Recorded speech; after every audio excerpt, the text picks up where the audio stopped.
You want to go live? Even though you're looking at your phone. Give me a second. Oh dear. What? Why has that happened? What's happened? Why won't it cut? Cut.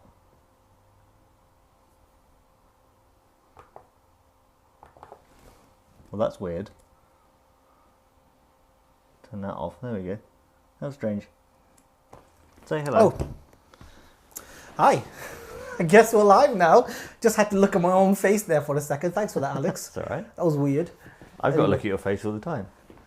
I hate you. So you should. Okay, wait, let me quickly... It's fine. The feeling's mutual. Yeah, I guess so. I wasn't ready for that. You know, I was still, like, preparing I did myself. ask you, like, 3 times. Yeah, but I thought you were going to do a countdown or something. No. No, I guess not. I mean, No. I don't think we've got a countdown in a while now. No. No. You think I'm going to be nice to you? No, probably not. No. No, definitely not. This is the first time you're on camera, aren't you? Like, properly on a live stream. For one of these, yeah. Yeah. I've been on a camera before. Yeah, but, I know. you know. I know. So welcome to Cigar... No. No, this is not the Cigarans channel. Even though we've got cigars. Sonda Welcome Rants. to Cigar Creative. Yeah, this is a weird combination. So yeah, is the camera on me? I guess it Who is. knows? Welcome to our first ever live stream, because we did one with Imran last time when you were behind the scenes. Mm-hmm. But this is the first one where you're on camera, so you're no longer face for radio. Sorry. Coming from you. I know. But yeah, welcome to the You first... can just bring it on me and they don't actually look at you. No, I guess so. You could do that, yeah. I could actually mute you as well. Can you? Yeah. Oh yeah, you can, can't you? I've given you too much control over this. I need your chair so I can... Yeah, I guess you can do this stuff. The Big Brother chair. Yeah. So yeah, welcome to the Sonda Creative live stream. We did one before with Imran. We're doing another one now. We're going to try and... Alex and I are going to do a live stream, I think once every 2 weeks. Once every 2 weeks? We'll try and do that. Yeah, we're going to try and be more consistent with this. And, you know, we're just going to be talking about things that we're interested in or things that are related to whatever's going on in the photography industry. And today we're going to be talking about fanboys, because that's always an interesting subject. You know, every single camera manufacturer seems to have a particular crowd. And I don't know, I think that there's like every manufacturer has a particular kind of fan, and it's just been interesting to see over the last few years. Yeah, so we're going to be talking about fanboys and which brand has the worst. Fan people. No, it doesn't work. No, it doesn't work. I think fanboy, you know, it's not a gender issue. It's just yeah. If you're a fan, you're a fanboy, basically. So there's no distinction between the two. No nuance here. No, there's no nuance. No. So we're going to be talking about fanboys, and we put up a poll on the video as well, asking you guys which brand you think has the worst. Unfortunately, YouTube only allows 4 options, so I could only put Canon, Nikon, Sony, and Fuji. Couldn't put Hasselblad and Leica in there. But we're going to be talking about them, and yeah, so let's kick it off with Canon. Oh, I mean, I don't think you know. But before we do that, let's light up our cigars. Oh, by the way, we're smoking. Yeah, elephant in the room, mate. Elephant in the room. Yeah, we're smoking cigars because it's kind of what we're used to. We've got a second channel that we do live streams on, and whenever we do live streams, we're always smoking a cigar. So I apologize if that offends your sensibilities, but it's happening. If it does, then you're a bad fanboy. What am I lighting it with? Or a good fanboy, I don't know. Does that make you... Yeah, this is a bad habit. Don't do it. This is a bad habit. Say no to leaves, kids. Yeah. Wait, did we put this at 18? No, yeah, it's not kid friendly. That's okay. Is this made for kids? No. I made sure that I deselected that. There is a hole in my cigar. Is there? Yeah, it's fine. Oh, yeah. No, that was my fault. Is this the one you dropped? No, I didn't drop it. For some reason, I know I do drop a lot of cigars. I'm not gonna lie, but no, I didn't drop that one. What did I do? Oh yeah, no, my you know the Leffinland cutter, it just clipped it. But it was just the wrapper, so it shouldn't cause any problems. Yeah. Shouldn't cause any problems. And if it does, then sucks to be you. It's free, shut up. So, yeah. What are you smoking? You're smoking the... Ramon... Do you even know? No. No? You're smoking a Ramon Allones specially selected. Good cigar. And this is really hard to do. I see why Ray finds it difficult. Yeah, because this one, the Canon seems to only focus on your face. It won't focus on things. The Sony does. The Sony will focus based on where the focus point is, as opposed to trying to be too clever for its own good. See, we're going to get Canon fanboys telling you how to do that properly now. I know. Because you've done it wrong. Yeah. There probably is you probably have. Yeah, no, there probably is. No, there probably is a setting where you can change. I know I could do that on my camera. No, actually, there is a setting that you can change to make it so that it focuses based on the focus point as opposed to trying to be clever about your face. But it's just a hassle trying to, go back and forth between all the different settings. Do you know who else smokes cigars? Which is quite cool. Tony Northrup. Yeah, I saw that. Tony Northrup started smoking cigars. Where did I see that? On his stories? Yeah. So, hey Tony, because you're definitely watching. No, he's not watching this. He's got better things to do. But yeah, Chelsea's watching. She's not watching. She's got better things to do as well. But yeah, Tony Northrup, he starts smoking cigars. Occasionally, when I put up an article on Petapixel, I'll get a comment from Tony, and Tony's been sending comments across, asking me about cigars and whatever because of our cigar channel, right? And because I'm always having there's something related to cigars in whatever work I'm doing now because that's kind of the contracts that I'm getting. That's who you are now. Yeah. No, that's what defines your identity. But those are the kind of contracts I've been getting for video and photography work. So it's always some content related to that. And then Tony will just throw in a question I had, who's messaging me? Oh, yeah. Such a rookie. What? Such a rookie. Getting messages. On my phone. Having it still buzz. It vibrated, right? It wasn't a big deal.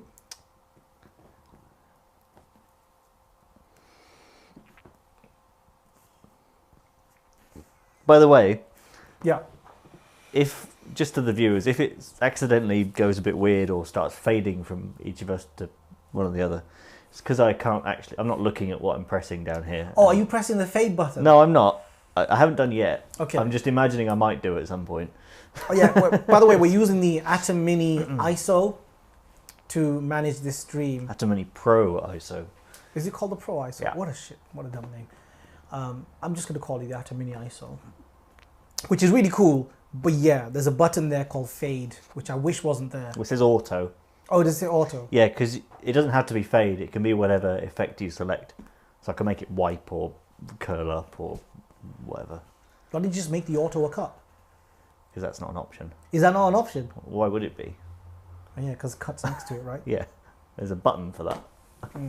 I guess so. Anyway, let's get on to the subject of today, which is fanboys. Let's talk about Canon to begin with. So here's the thing. Canon, I think, has had a bit of a transition. Not the Canon, the company has obviously, but I think the fanboys have as well. So remember a few years ago when the best cameras from Canon were the Canon 5D Mark III and then eventually the Canon 5D Mark IV, and those were the mid-range flagships, right? The £3,000 area. Yeah, best all-rounder kind of. Yeah. And at the time, because Canon was super drip-feeding features, they came out with a 5D Mark IV with a 1.74 times crop factor, MJPEG 4K video, practically useless 4K, right? And I found that at that time, I think Canon had the worst fans. Genuinely worst fans for two reasons. One, because they really, secretly they loved Canon. And two, everyone was giving shit to Canon. Basically everyone. Because Canon, for a long time, what have they been doing? They've been rehashing the same kind of features, but just throwing it out in a slightly different way and maybe adding one or two different features, right? Nikon did the same thing, but at least Nikon had the D800 series of cameras. So you could kind of say, well, But also at the time, Nikon and Canon were competitive They weren't competitive. between each other. No, it wasn't competitive. Come on. At the 5D3 stage, I mean, the 5D3 was a bit better than anything Nikon had. They had a D810, D800. Yeah, They had a D750 D800. was probably the best 5D competitor they ever made. Yeah, but they had a D800. The D800 was the direct competitor to the 5D Mark III. Was it? Yeah, same A price lot point. slower. No, they were both pretty slow. Autofocus was, compared to today, was pretty slow, but Yeah. it was Well, good I've got a enough. D800. Yeah, now it's slow. I mean, if you play with the 5D Mark III. No, I mean, it feels like, I don't know, maybe I'm wrong. I've used the 5D3 extensively as well. 5D3 was a good camera. Of course it was. Still a great camera. I mean, I don't know about now. Well, I wouldn't use it. Depends who for, but, I guess so, yeah.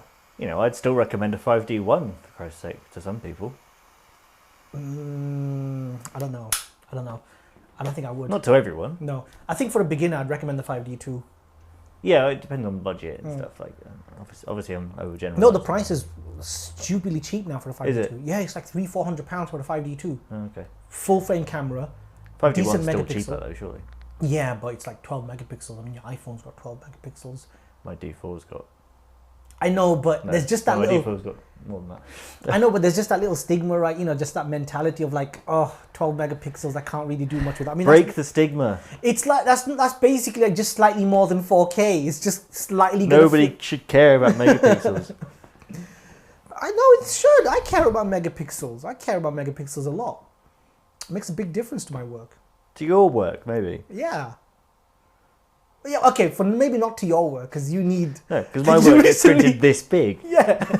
Because you at recently. like 100 ppi. Yeah. What did you recently get? The D850, and then Yeah. everyone just like, all your files are like massive now.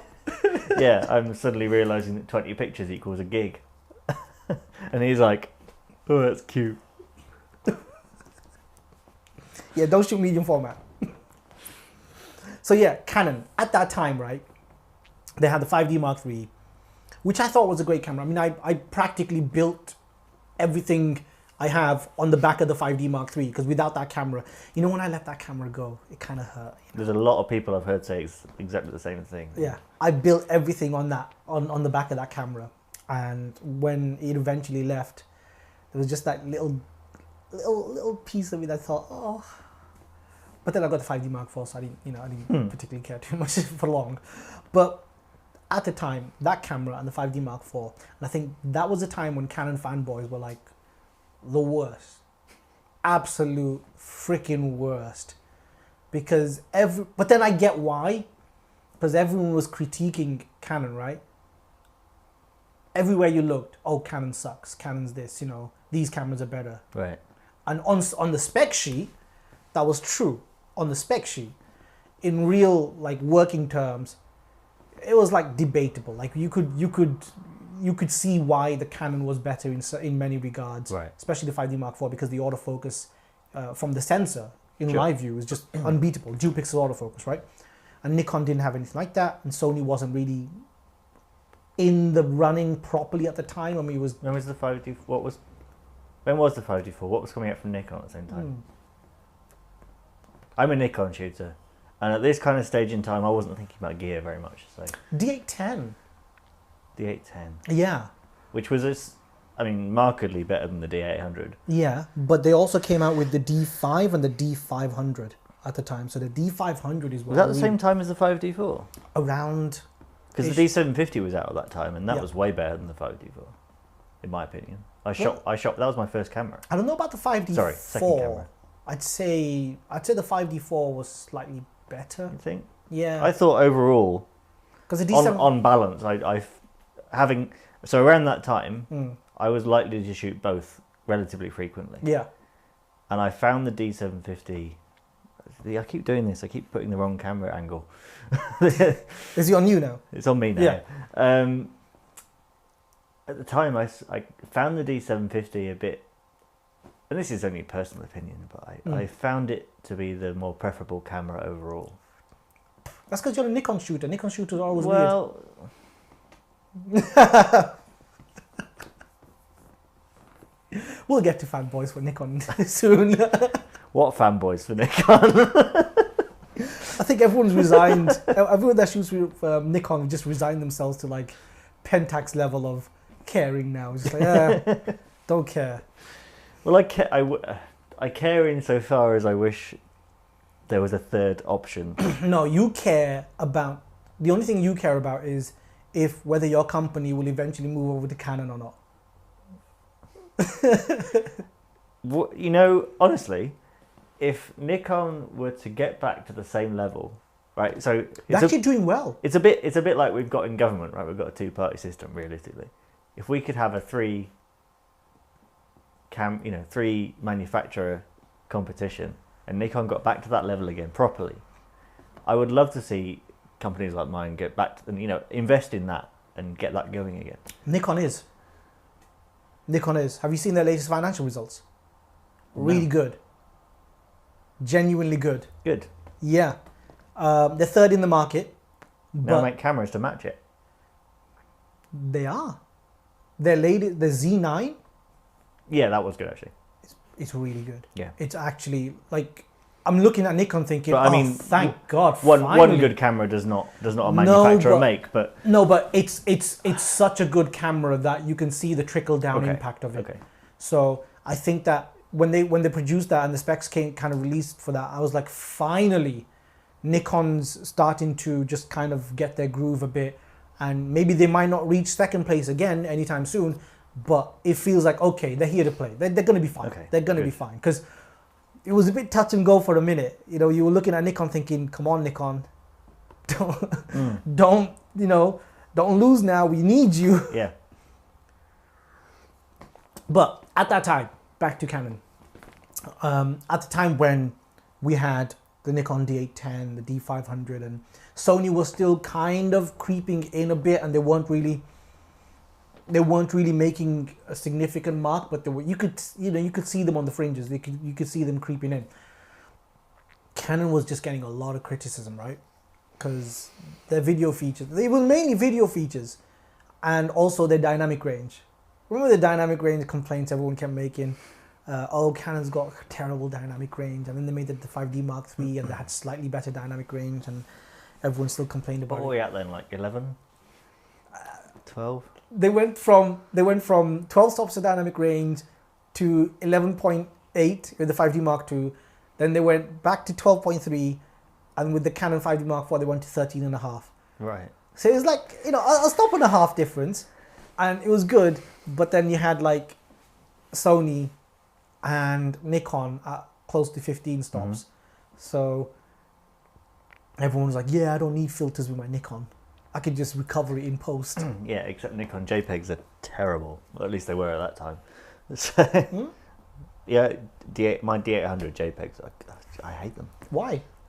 Well, for one thing, green isn't green, it's yellow. Why? It's just yellow. It's quite a common problem.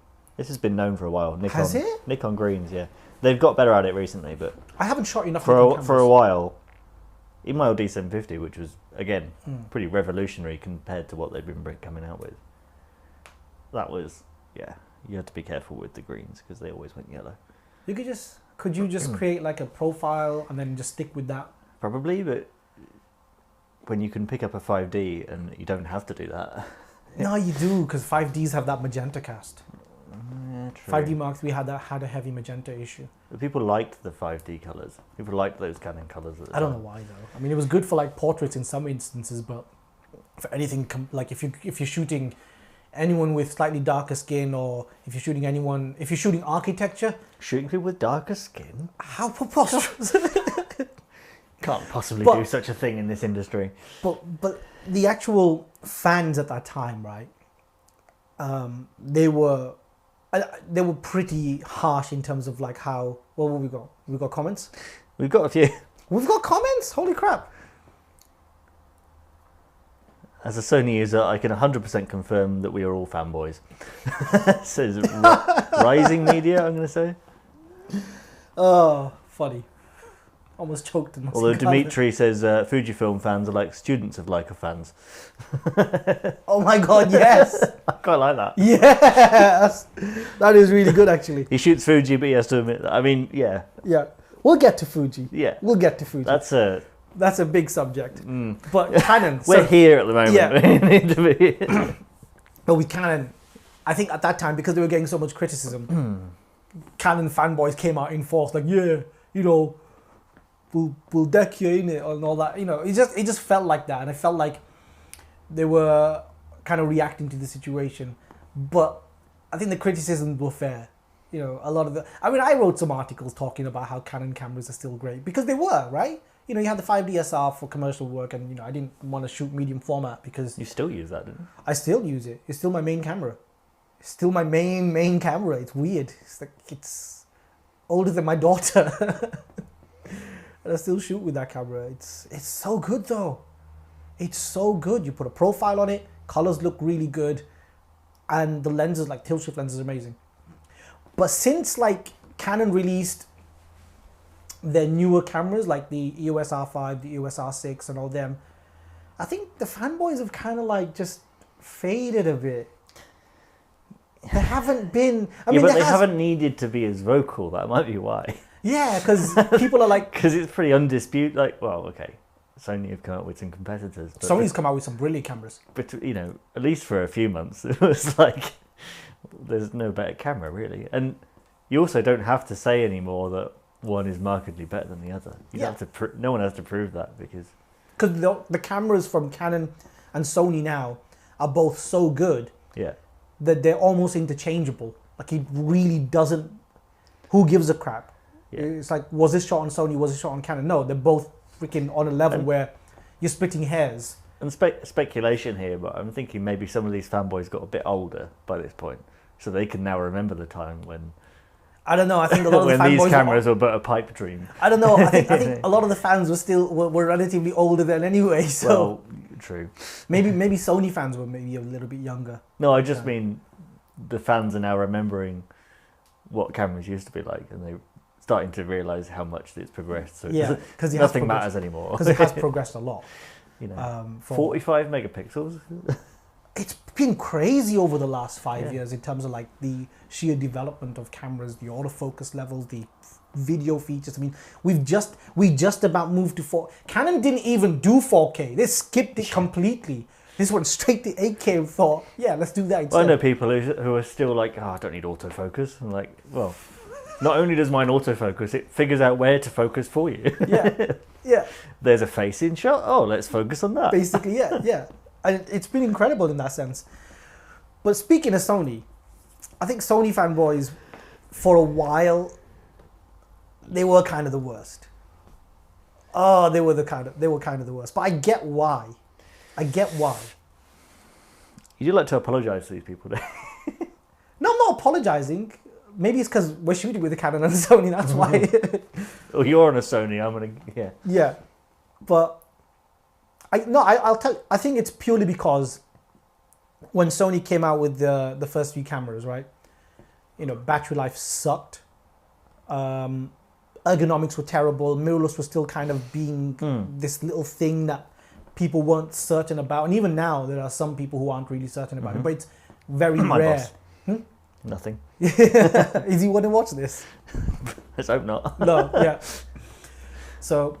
You know, Sony was still figuring things out. They had that crappy Sony, the original A7, which I hated.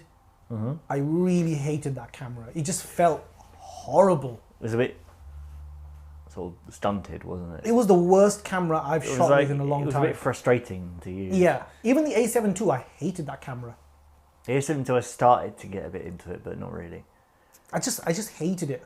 But it was a kind of like the car analogy. It's a bit like Tesla fans, right? That part of their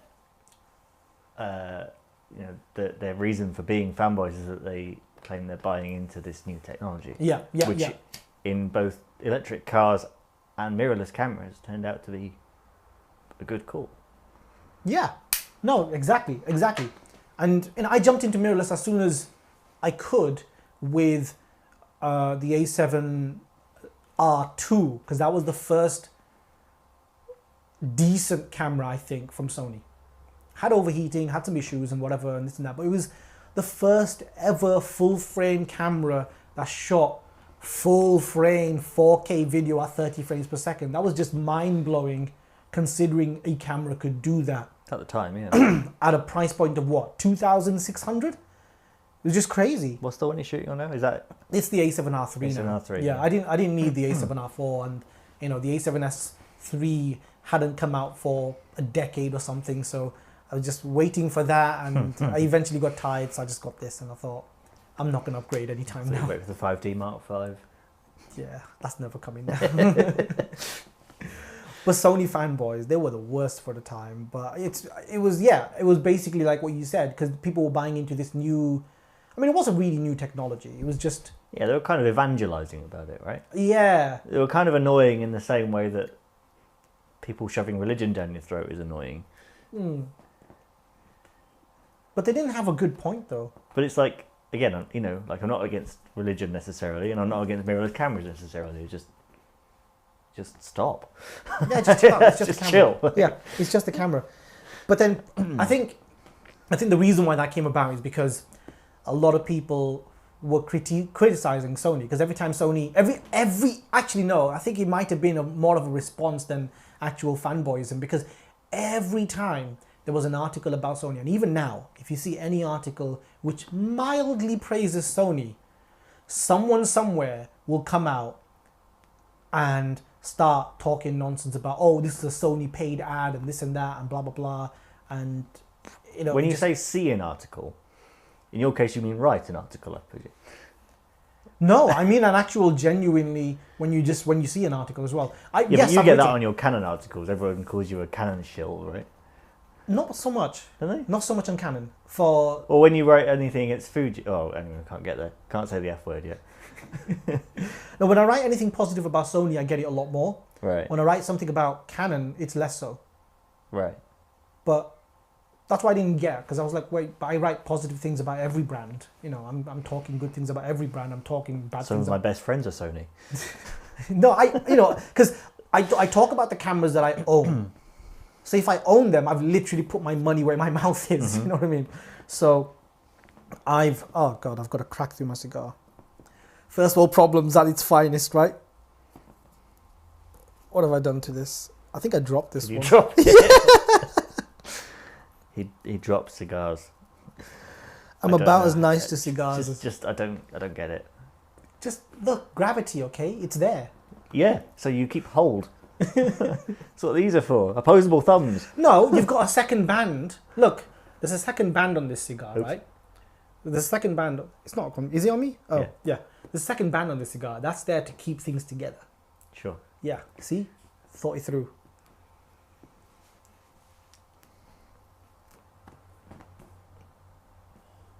I shouldn't have let you take that puff just to emphasise your point, should I? Dickhead.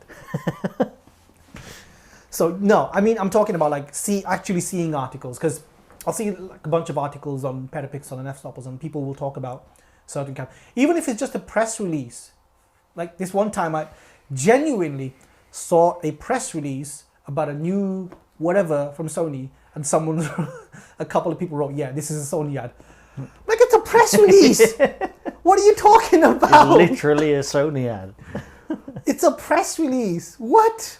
No one pays for press releases. I've never heard of that. Huh? People don't pay for press releases. You give that information out to journalists and they just send it out, don't you? Yeah. But it's literally an ad. Yeah. It's just, it's not an ad. Well, it's a press release. It's as good as. No, it's a new release. That's all it is. Okay, but a press release is written by the company. No. Yes. I've always written mine. No, but the press release you're sent is written by the company. Oh, yeah. So if you're lazy, you copy and paste it, right? Yeah, I get sent them by, I don't know, city council or wherever else, and I could, if I don't do any writing, but if I did, I could just copy that and paste that. Yeah. Like, well, I think I'd get. Yeah, I think my editors would be, would send the article back and like, what are you doing, this man? Write this properly. Yeah, because I can't do the copy. You get paid enough. As opposed to some local papers which shall remain nameless. Oh God, I can't talk today. Nameless. Yeah, they just sort of. What did they do? What, the Sun? Literally cut. No, I'm Mirror? talking about little local papers. Oh, local paper. Yeah, local papers aren't going to pay anything. Why would they pay you? No, I mean They've got no budget. No, what I'm saying is the journalists are so pressured they'll just get a press release and go. Yeah, of course, because they've got no budget for that kind of stuff. Literally, where the term copy and paste comes from. Well, I don't know if it's literally, but more or less, like you'd copy stuff and paste it into the paper for printing, for your layouts. Interesting. Wow, I didn't know that. Makes sense. I mean, it probably goes back further than that. Probably, yeah. You know, that's. But anyway, Sony. So, what was I saying? Yeah, I think anytime you see any article from Sony,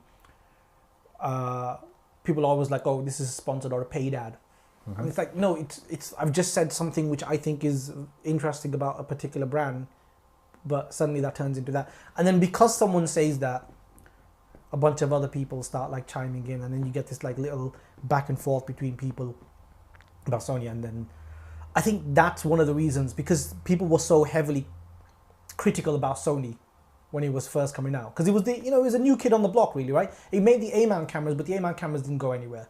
I think one good photographer used it in the history of whatever, right? The guy who photographed Oprah, American photographer, I can't remember his name, but I think Imran knows his name. But if Imran's watching, he'll know what sounds he's about to make. But anyway, it doesn't matter.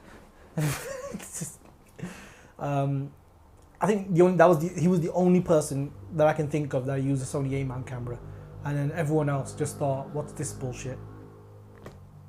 I'm not using an A-mount camera, which has, a 30% reduction in exposure for every single picture, because the SLT, you know what I mean." Yep. But then as soon as they started making the E-mount cameras, first few cameras did suck, and their lenses were crap as hell. Yeah.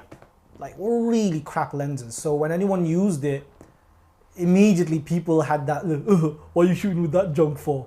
Should have bought a Canon." But it's like, yeah, no, but I like this. See, it's funny you put the SLT thing up, because I had a friend, a rich friend in school, who had some kind of SLT Sony. Don't ask me which one. I had another friend who had a D30, whatever, D3000 or whatever it was. Yeah. And I was into photography by this point. I was using my dad's D90. Good camera. Yeah. Really good camera. Really good camera, especially for its time. But I picked up this SLT and I was, what is this? I didn't have much experience with cameras. Those were the three I'd ever used. But I was thinking, this is terrible. Yeah. And of course, but then later on, when Sony started coming out with new cameras that I'm noticing, that's what's in my head. Yeah. That's affected my perception, and that's important to remember as well, because that can occur at any time. Yeah, first impressions really It's not even matter. first impressions. It's like curate or developed in impressions, right? I guess so. Yeah. You can develop an opinion of a brand. Yeah. And then they bring out something good, and no one takes any notice. Yeah. But Sony managed to get over that. Yeah. With a crap ton of money, because it just Yeah. That's how they. That's what Sony do. Yeah. Got a problem? Have some money. No, I had a similar experience with Sony, where I looked at the first few cameras, the A7 and the A7 II, the A6000. I still don't like the A6000. Still don't like the A6000 because the way that it feels in my hand, I hated it. And that was my first kind of, as you say, developed opinion of Sony. And I just thought they were crappy, little toys, horrible to hold cameras. I didn't think of them as toys, but I did think of them. Wow. I did think of them as like just terrible cameras. I thought that SLT is a bit of a toy. Did you? Yeah. But I just hated it. However, when their new camera came out, when the A7R Mark II came out, that previous opinion of that didn't affect my opinion on the A7R2. In fact, as soon as I could, I immediately bought the A7R2. So, see, but then I think I get where you're coming from when you say, you can have a developed opinion on something and that can start affecting. Because I could see if Sony didn't come out with something as, I'm not going to say revolutionary, but something as ambitious as the A7R2, then people would have continued with just like, yeah, Sony. Yeah, and for me as well, because the A7 series was so different, it looked different, right? It didn't look like a normal DSLR look, because the SLTs just looked like any other camera. Yeah, it looked. Oh. So the fact that it looked different helped me overcome, because the first time I actually picked one of them up, might even have been one of the original ones. I quite liked it, even though I thought it was a bit, not the best camera to use. I still quite liked it. Mm. I wouldn't have bought one. No. Money aside, but I've taken pictures with a A7 original. Oh, I hate probably a year ago now, but I took pictures with even some. the shutter button felt terrible. The pictures that came out of it were all right. Yeah, Sony sensor. Again, lens obviously matters, but yeah, I was all right with the pictures that came out of it. So, in and of it itself, is not the worst camera. It's just no, it was the worst. Oh, it was the worst. I hated practically everything about that camera. There wasn't a single thing that I thought, oh, that's good. Like, God, I hated that camera so much. And I'm glad that they fixed things relatively quickly, because one thing that Sony did was they kept pumping out new cameras, which is also one of the reasons why Sony managed to build a fan base so quickly. Mm-hmm. But then because they were building a fan base so quickly, there's obviously going to be like a reaction to that. And a lot of people started, giving a lot of crap to Sony users, and people were like, oh, it's just a toy. And because there was some truth to that, the reaction from Sony fanboys was pretty bad. I think for a while, Sony fans were the worst. But they're not anymore. They're not anymore. No, they are not. No, because Sony's kind of, the Sony camera system has matured enough. Yeah, but they've also been overtaken in terms of bad fans. I think they've been overtaken.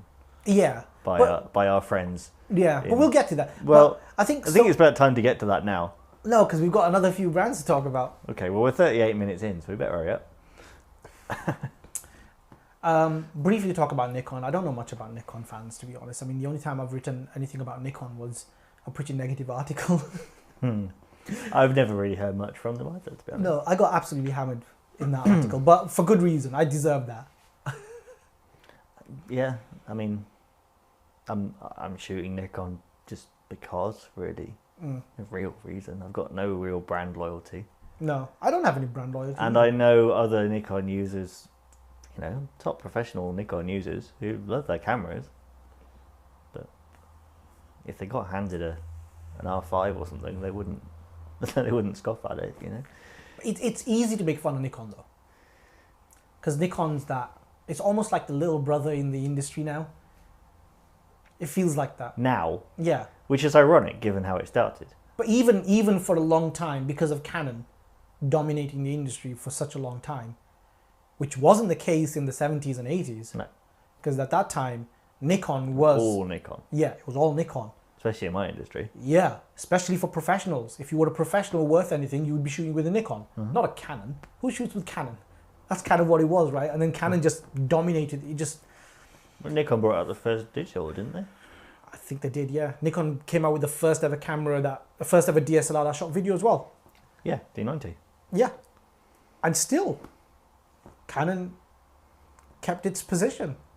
Strange. It's almost like Nikon has done a lot of firsts. It's a bit like England's sporting heritage. Yeah.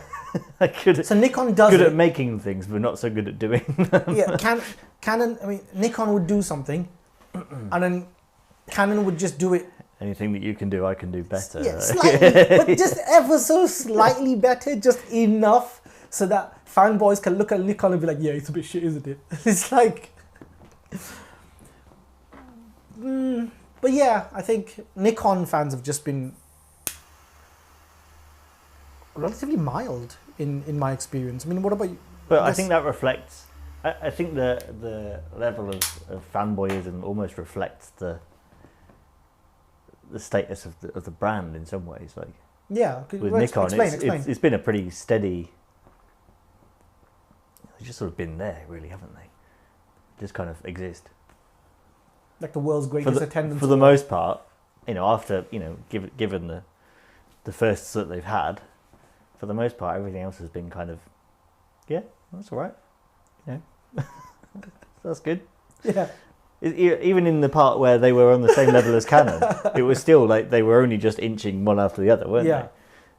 So But there was, for a long time, there was a, what is it, duopoly?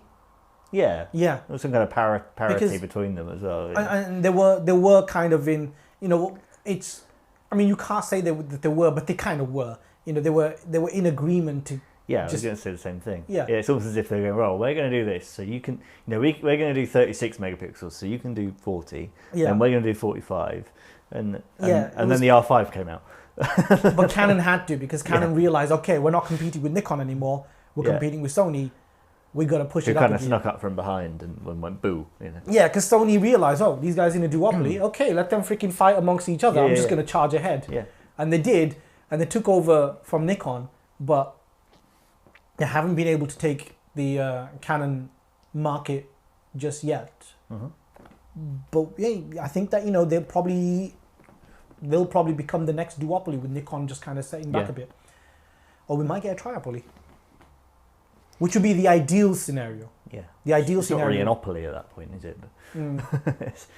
It's still a term, though. It's still a term because Canon and Sony also have that video heritage as well, broadcast sort of.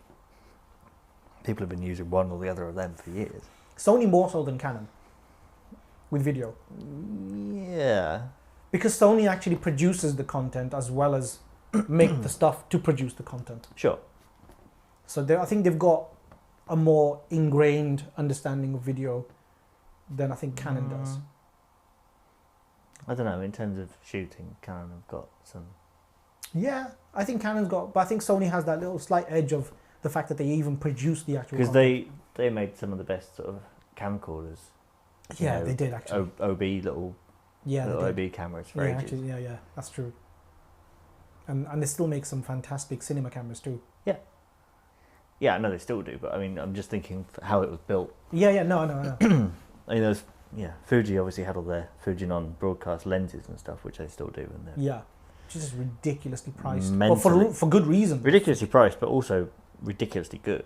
Yeah, no, the price is justified, but still ridiculous in terms of where it is, because it's in a very different segment of market. Yeah. It's for that photography fans. If you think that your next lens for your Canon or your Nikon or your Sony is expensive, look up the price of one of the Fujinon box lenses that you see at like sports events and stuff. No, man, Leica. Yeah, but that's less justified. So here we go. Right. Okay. So this is where we get into with Leica fans, and I'm going to say to some extent Fuji fans. Right. No, Leica fans are different. Leica fans are vastly different. Okay. I'll tell you why. Because Leica fans in general are like really wealthy. Sure, you have to be. Yeah. and they don't ever read articles or talk about these things or this and that. Mm-hmm. They're just going off on their yacht, taking pictures of stupid things, which they'll occasionally post nowhere. But I guess again, Leica has this. I'm not even going to say it's more of a curated image, actually, in that their cameras have been collectible for so long. They have been, though. I get people who aren't photographers talk about Leica. So yeah. And I think Leica has a particular crowd. I don't think Leica has no, they're not even close to the worst fanboys. I think Leica just kind of... No, I don't think they're the worst, but I also think that... I think they I also think that the reputation that they are arguing for, as good as many Leica cameras are and as amazingly well built as they are, I'm not sure it's as deserved in some ways. Because the function of the cameras is kind of all right for the most part, really. No. M series cameras are some of the worst in terms of ergonomics and usability that I've ever had. They make up for it in other ways. But I love the camera. Yeah, of course. So do I. I immediately fell in love with the camera, but I hated everything about it.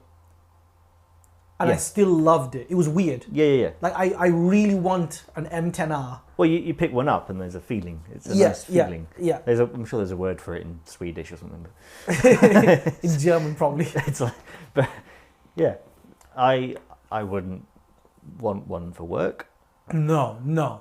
For work, practically useless for what I do. And there are plenty of cameras with better spec sheets. Way better.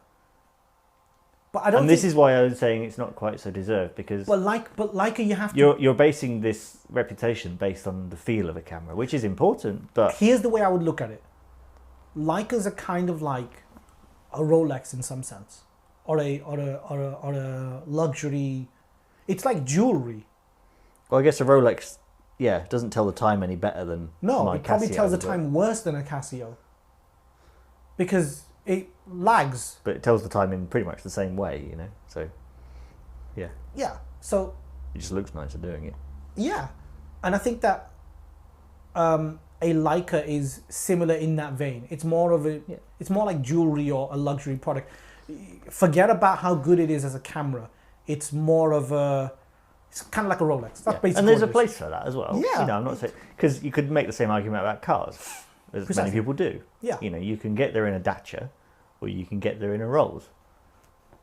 The outcome is the same, but you know, if one likes one over the other and has the money to indulge that, then you do you really, if that's what you want to do. If I had a comfortable amount of money, what I could spend 15k on a camera and be fine with it, I absolutely would buy a Leica M10R. No question. I'd be calling up. Oh, it's not Kim anymore from Leica. Oh. I forgot her name. Whoever. Mr. Leica. Yeah. But I would like this Leica with this whatever. So I get I don't think Leica fans have anything on Fuji fans. I think Fuji fans, hands down, Agreed. without a doubt, unbeatably the worst. It's like they've got Napoleon. Because they're trying to make up for the fact that they don't have a Leica. Again, as much as I love Fuji cameras, it's an imitation Leica. A lot. I think the X100 series are kind of trying to mimic some aspects of Leica. The Fuji cameras, the XT cameras, I don't think they're trying to mimic Leica. Okay, I'm I think being flippant. No, I know. But I think for being fair about it, I think the X100 series cameras are properly trying to mimic Leica. Fair. It's not even, it's absolutely trying to. Probably mimic why I Leica. like the X100 most. Yeah, it's a great camera, right? I love it. It's so First, good. First camera I ever bought. But it's so good though. And the XT series of cameras. I mean, I bought it. I bought lenses for it. I love the camera. There are certain things I hate about it. Like the color science is... I hate it. I hate the colors from the Fuji camera. Everyone keeps talking about how good the Fuji colors are. Yeah, but people like the Fuji JPEGs. But even the JPEGs. When you shoot... Maybe I'm a little... It depends what you're after, doesn't it? Yeah, that's true. If you want accurate colour, then don't touch it with a barge pole. Yeah. That's a very good point. Yeah. But I think... Most people aren't after that. No. Because most people then put a film preset on and yeah, exactly. who cares about that point? But I kind of understand that I am a little spoiled in terms of the cameras that I've shot with and the cameras that I do shoot with. And when you shoot with... Once you've shot with the Leica M10R and you see how Fuji's kind of trying to aim for that filmic type look, you kind of realize, it's good, but it's just not on the same level. And I think if they hadn't made the film stock, then they wouldn't be able to do it. You know, that's the only reason they manage it in the way that they do, in my opinion. Yeah. But Leica manage it without having done that and do it arguably better. I think they do it better. But and then if you've shot with Hasselblad quite extensively, you'll see what really good colors look like, and then you shoot with Fuji and you're like, it's just a bit, Yeah. And I think, but every time, and again, I love Fuji cameras. I love the people at Fujifilm. I think they're brilliant. The people that work at the company, they've always been fantastic. They've been really good to me. And it's always great kind of working with them and, you know, being invited to certain launch events and seeing what they're coming out with. Because the stuff that they're coming out with is just ridiculously good. Yeah. And they're always great guys to chat to as well, you know. Yeah. I mean, they know their stuff. Like, we see them at trade shows and stuff. You know. They're freaking brilliant. The people that work at Fuji, the cameras that they're producing, some of the best on the market. I mean, the GFX 100S. Yeah. Easily the best medium format camera system currently on. Maybe Phase 1 has an edge. Yeah, but it's also 50K. Yeah. This is 5K. Yeah. 10 times. I was going to say 10 times, but I thought that'd be no, too it much. really is. It But really is 10 times. Yeah, it really is 10 times. So when you have a camera as good as the GFX 100, and you have cameras as, you know, I mean, they were the first company to produce a camera APS-C size 4K 60p. First camera ever. XT2, I think, or XT3, I can't remember. XT3. Did they XT3. make, was the X100 before any good Leica digital cameras? I don't know the Leica timeline very well. No, Leica's made digital since the M8. Since the Mate, right? Yeah, M8 was a long time ago. Oh, okay. Yeah. But even so, like for the mass market, like that was a pretty new thing, especially with that hybrid viewfinder. Oh, it's amazing. Even on the first gen, I looked through that and I was like, "Bloody hell!" Yeah. I love the fact that you just push a little lever and you got an optical viewfinder. It's so good. And the hybrid one, it was almost like it was shining extra light. You know, it was that bright. It was lovely. It was ridiculously good. I mean, I bought the X100D, bought the X100F. I didn't buy the V though. The 5? Yeah, the V. X100V. It's not 5. It's just V. No, it's not 5. Yeah, it's V. Yeah. Yeah. Might have been the 4. I don't know. I don't know. They're naming. X100S. No. So X100, X100S was the second, T was the third, F was the fourth, V is the 5. Apparently. Oh, right. I don't know. They went from letters to Roman numerals. Same thing. So that's not even in order, the letters. No. So no, T for S for second, T for third, F for fourth, and V for 5. If that's right, I don't know. That's proper Illuminati shit. I've got to look that up now. I don't know, but that's I don't. It's not official, I don't think, but. Well, but at least I'll be able to remember it if that's correct now. But it seems logical because the X100S was the second camera, the T was the third, the F was the fourth, the V is the 5, so it makes sense. You're right. Is it? Oh, okay. I thought it was just bullshit. No, you're right. Okay. Good. No, I don't know whether that means the right thing, but that is the right order. Yeah, I know the order. Yeah. It's my job to know. Oh, well, it's not mine. No.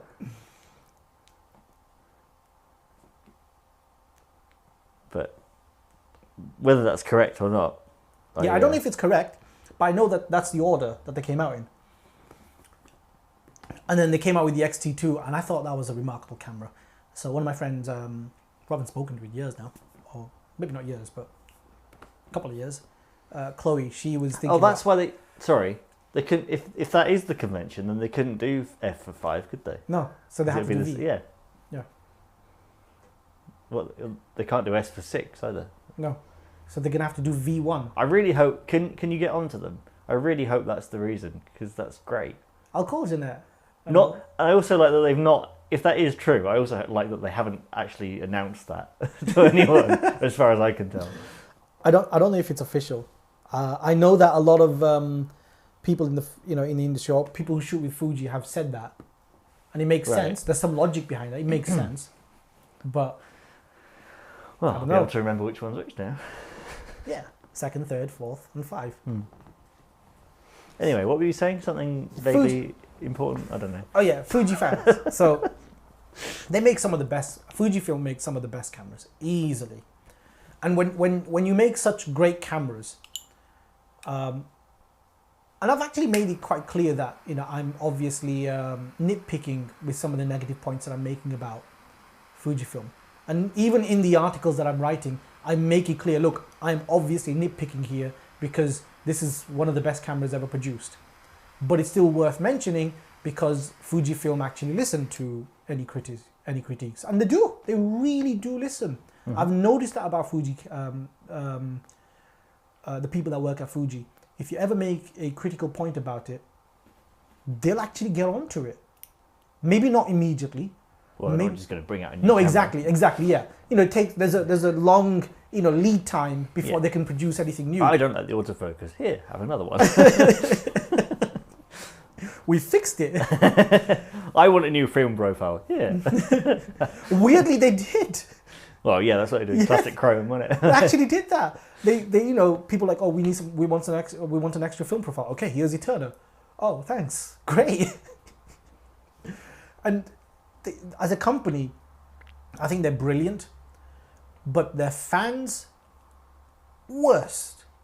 Easily the worst. Because you can't say anything even mildly critical about Fujifilm without being completely hounded at in the most unreasonable fashion possible. You get absolutely kicked to death, don't you?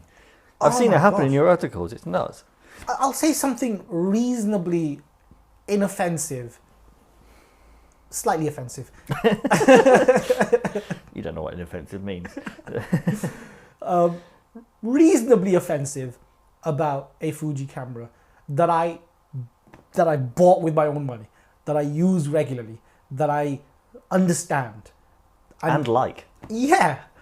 And I use other Fuji cameras as well, regularly. And I say, oh yeah, the last point I made was Fuji colors are a little bit crap. Mm-hmm. But then I said, you know, however, if you just use a custom profile, you get some of the best colors out of it. Yeah. Because you do. Because the GFX 100 has 16-bit color. Insane. And again, this is only if you want accurate color. Yeah. From a commercial standpoint. Yeah.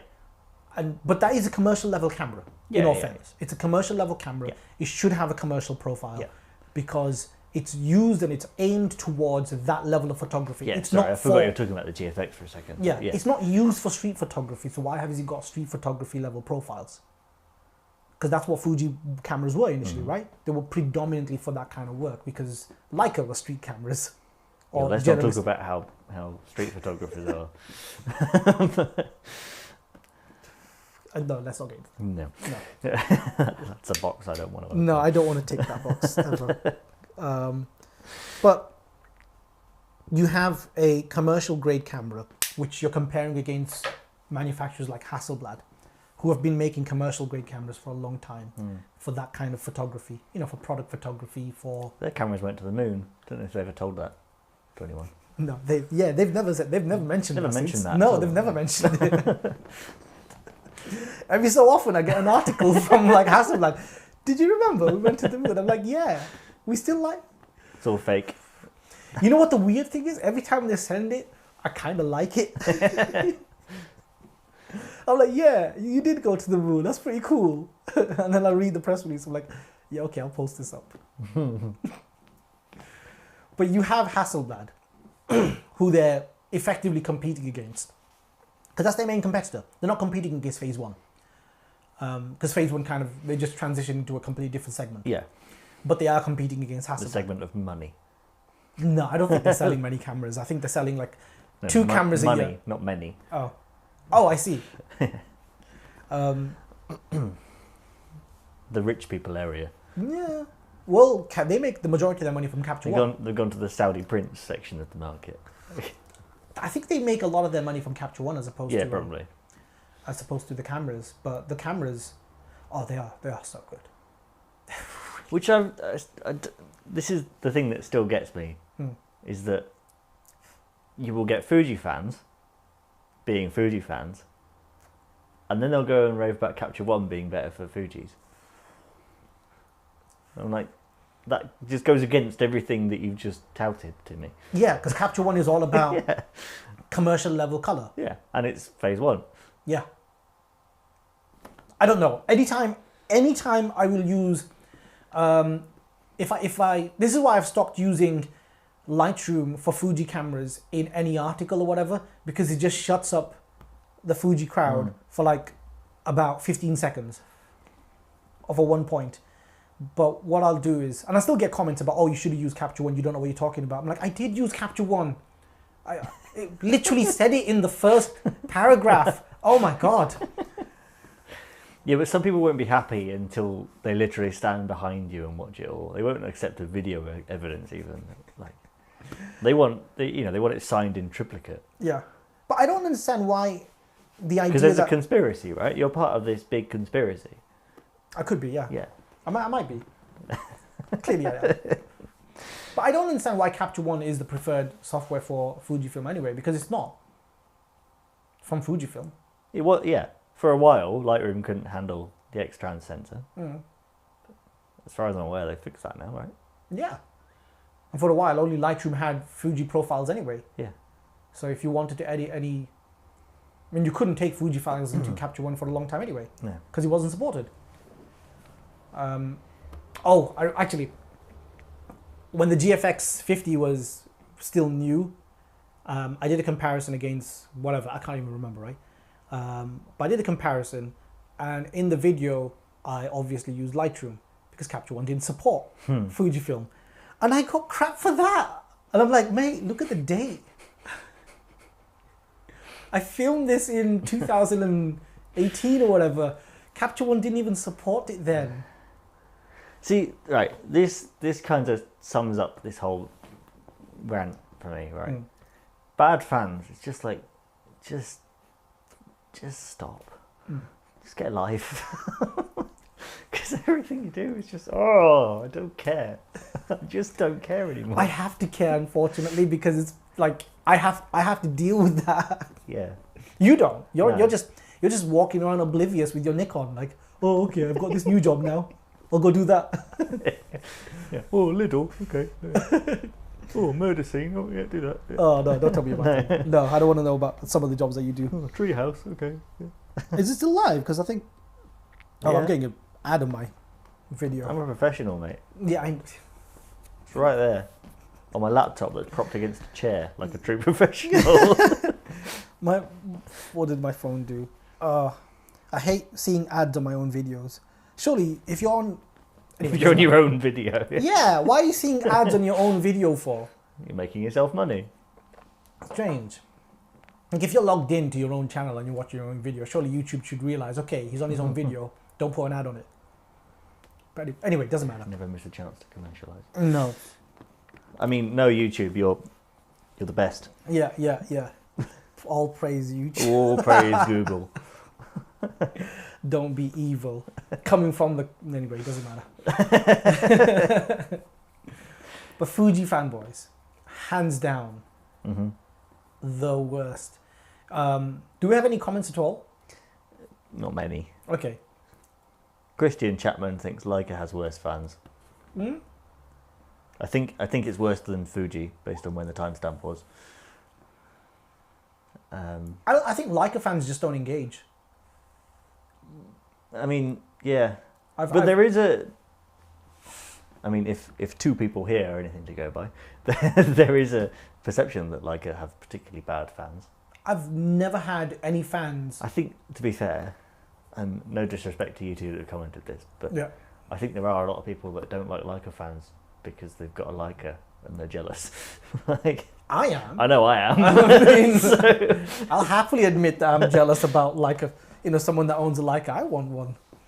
I don't think Leica fans have ever engaged. I can't recall a time when someone who actually owns a Leica camera has commented on a Leica article that I've written. Maybe they have, I don't know. But I can't remember. I've had people comment about Leica being overpriced junk and blah, blah, blah, and this and that. But they're obviously not people who bought Leica, or they're not a Leica fan. They're a Leica critic.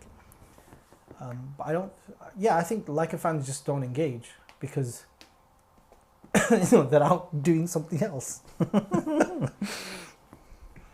Yeah, I would say using their camera, but No, they're not out doing that. probably on a shelf collecting value. Probably, yeah. Probably. Most Leica cameras don't appreciate though. No, I know, but that's the perception. But doesn't that hurt though a little bit? You spent £10,000 on a camera, and as soon as you bought it, it's immediately dropped to 7,000. Yeah, well, you don't drive, so I know about cars. Yeah, I guess so. Yeah, same kind of idea. With cars, yeah. The minute you get in it, there's half the value gone. Not that I've ever bought a new car, but you know. Crazy, right? But yeah, Fuji fans. I think that I don't understand. Maybe it's Napoleon syndrome. You know, with the little camera. I mean, that's me. Kaylin M. Is that Kaylin we know? Kaylin Morrison? No. No? Okay. Hello, anyway. Saying it's all those no good disposable Kodak fanboys. or 5 of them. Probably the first camera I ever used, actually. Yeah. That was the first camera I ever used. Disposable Kodak, right? Yeah. Yeah, 2007 in Canada. I didn't know what I was doing. Can we compare one of those to a Instax or something? Yeah, Kodak would probably be better. True. I don't know. Well, anyway. No, because the instant film, the actual film itself. True, it's the film, yeah. It's not, yeah. Because the lenses are terrible on those. But. In all of them, anyway, yeah. I mean, instant camera lenses are pretty crappy anyway. But I think Christopher Alfred has only just got onto the video. He's saying Sony fans are like Jehovah's Witnesses. He's got a point. That's a good... Saying the religion point is correct. No, yeah, he's got a point. Yeah. That was kind of I was trying not to name a particular religion, but yeah, no, but that's the one I was going for. Yeah, I'd say that as well. It was that for a while. It kind of still is to some extent, and even now, like when you talk about Sony, because now it's more like Sony versus Canon, right? Mm-hmm. And that's kind of where things have not settled, but things are kind of where they are, where they're at right now. So we've gone over an hour now. Have we gone over an hour? Yeah, an hour and 7. Should we talk about should we talk about Hasselblad? I don't know of any Hasselblad fans. I know a bunch of Hasselblad fans. I don't know about them, shall I say. I know there are some, obviously, because they've been to the moon. Mm. With Hasselblad, I think maybe I don't know. I think with Hasselblad, you've got it's a strange one really, because although they're not fanboys and like completely sat there sipping the Kool-Aid, you do get some of that, like if you make a critical point about, there's a lot of defense for silly things about a camera. So do they defend the menu systems? The menu system in the Hasselblad is great. Oh, sorry, I'm thinking of Sony. Yeah, what am I on about? No, Fuji menus are worse. I'm not paying attention to anything you're saying. I'll tell you why Fuji menus are worse. Because with Sony, you don't need to use the menu system because you've just got custom buttons. Yeah, a million of them. Yeah. So you never need to really go into the menu system. I haven't been into the menu system for a long time, purely because I just use all the custom buttons. If I need to go into APS-C mode, press a button. If I need to go into crop mode even further, basically, just as an aside, right? I use some of those functions on my Nikons, but the only custom buttons you can assign are to go to the menu where you can select it. I can't just press the button and switch between the two. No, Sony did that really well. I think Sony realized their menu sucks so bad. Yeah, well, they definitely revamped them, didn't they? Yeah, no, the new menu system is a lot better. Yeah. I don't know if it's up there with some of the best, but it's a lot better. I think it's still a bit frustrating. Because I've heard some people say that's a pretty stupid point to try and make, like, it's on your menu, but actually, no. No, it's not a stupid point to make. No, so we haven't even said this. I work in press photography, right? It's the newspapers and things. Ooh, you're a real photographer. Yeah, my subjects move. Yeah, I guess so.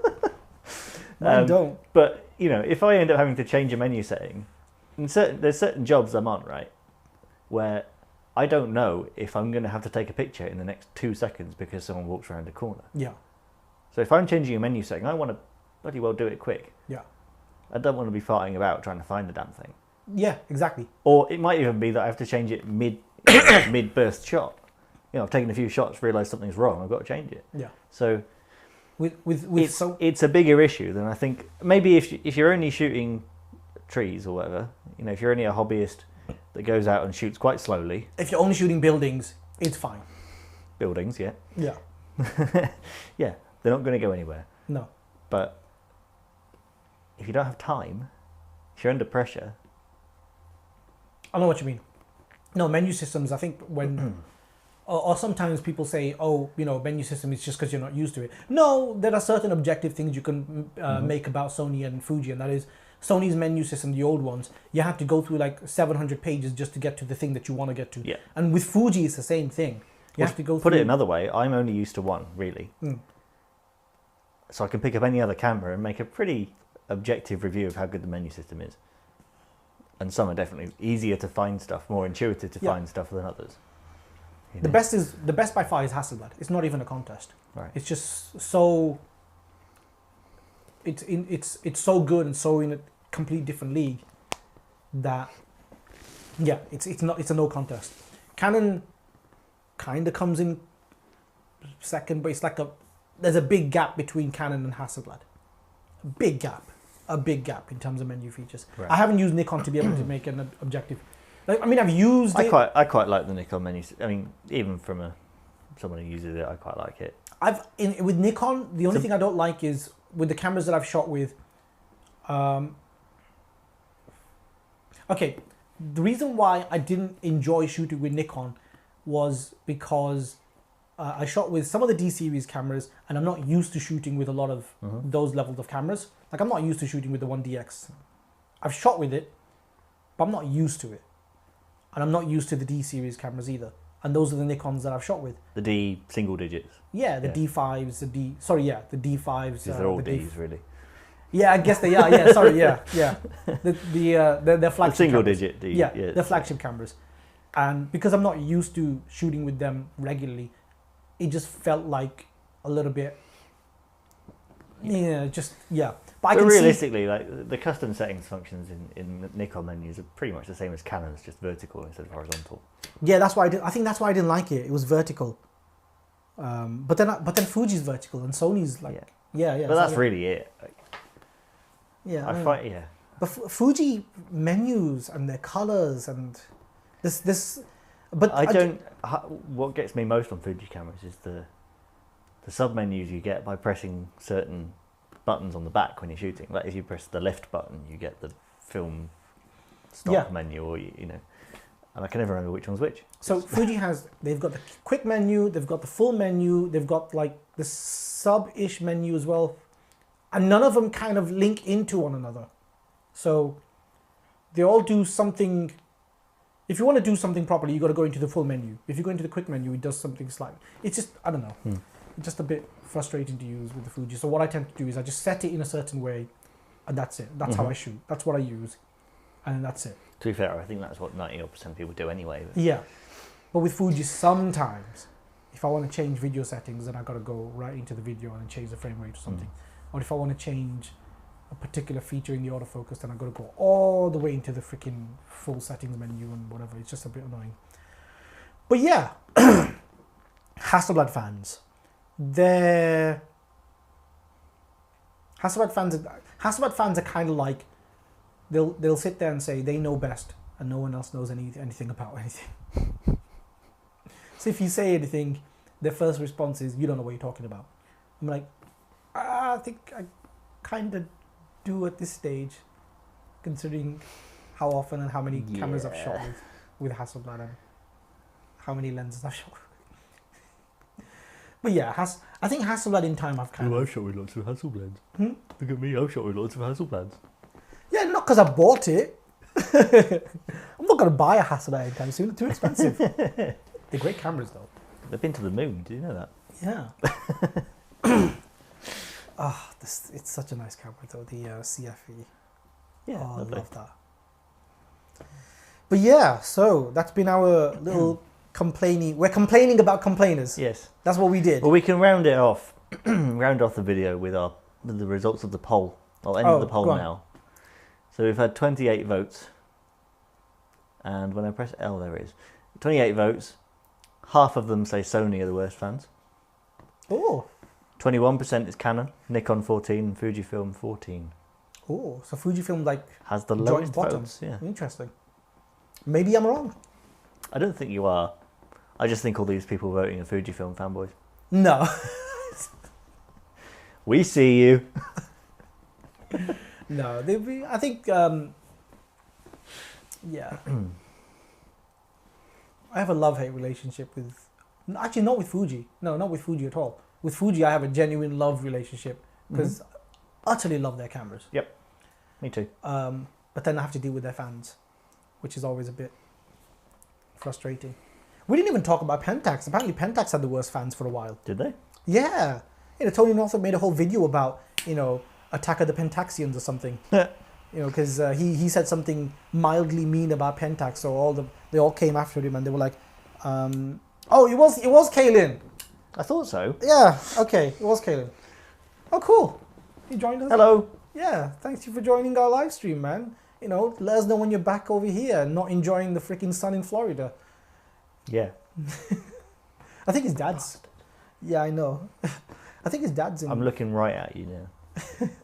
I don't even know if he's on the stream. I'm looking at you now. Please don't do that. Probably scaring our viewers.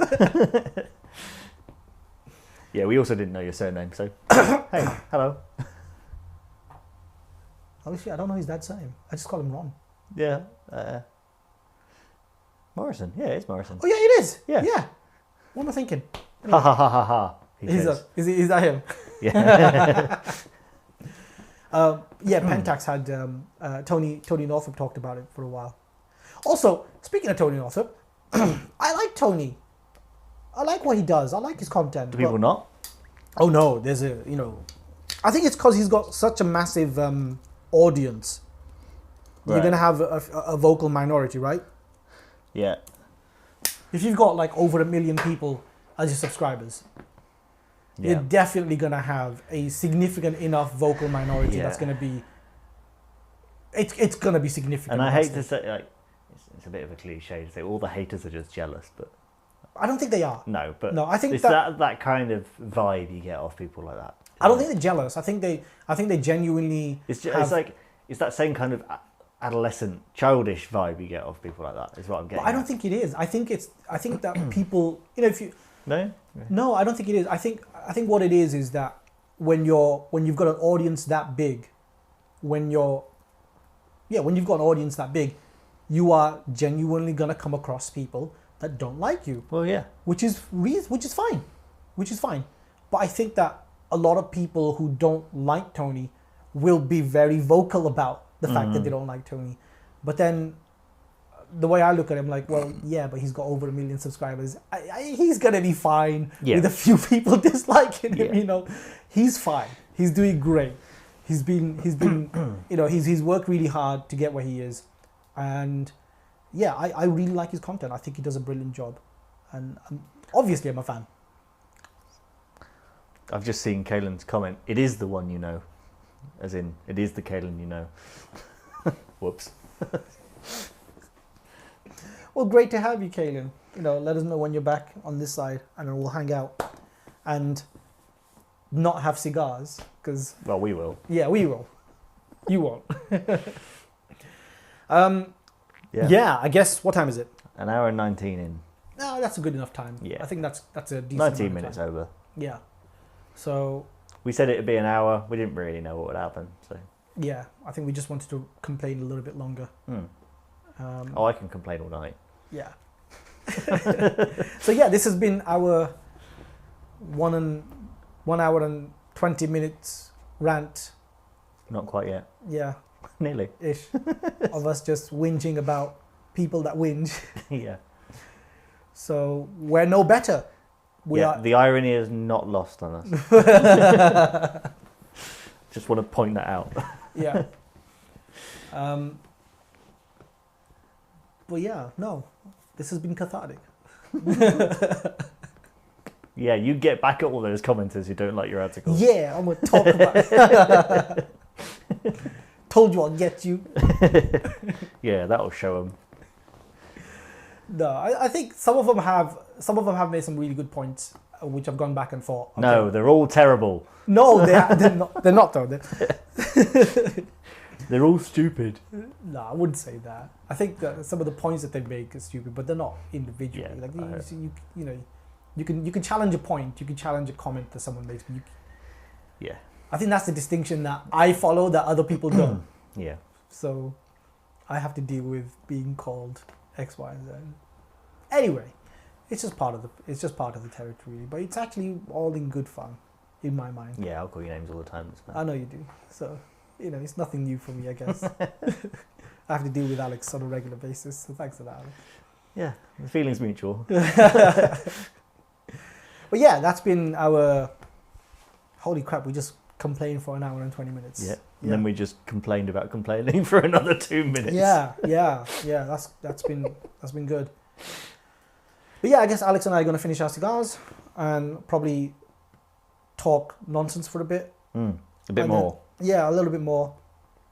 And we're going to try and do this bi-weekly, every 2 weeks. Every other week, yeah. Yeah, we'll just come up with subjects and things that we want to talk about. And, you know, if you have any suggestions that you want us to cover or anything like that, then yeah, we'd love to. And I think,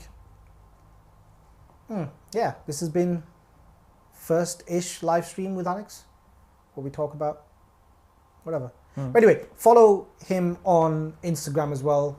My Instagram's a little bit dead at the moment, so I'm going to try and get back on top of things with that one. I'm going to try and post. Yeah, because I post all the time on my Instagram. Okay, don't follow him, because it's probably just... It's not even cigar related, man. What are you doing? What is your Instagram for? Photography. You don't put pictures on there. No, the last one was chopsticks I made. Anyway. You should just turn that into like a cigar accessory channel. Yeah. I mean, Instagram page. But anyway, yeah. So, thank you guys for watching. It's been great to have you. Really appreciate you spending the time. All 4 of you. Oh, brilliant. You know, still great. There were 11 at one point, but... Oh, nice. Yeah, thank you for joining us, and hope to see you all in the next one. And we'll try and do this more consistently, so then people know when. So yeah, 7:30 Tuesday every couple of weeks. We'll try and do more of these and take it from there. But yeah, thank you for watching. And Alex, do you want to say anything before we go? Smokies? No. No, we the can't say channel. that. That's on the other channel. Do you know what? I'm not Bulgarian though. I did get. No one understands these references either. No, they're not gonna get. What I'm going to say is bye. Yeah, actually, I did get some comments on some of the videos that we produce for this channel. They're like, "Wait, are you the cigar guy?" I'm like, "Yeah," but not on this channel. Yeah, no, good to have you all. See you in a couple of weeks. Yeah, see you in a couple of weeks.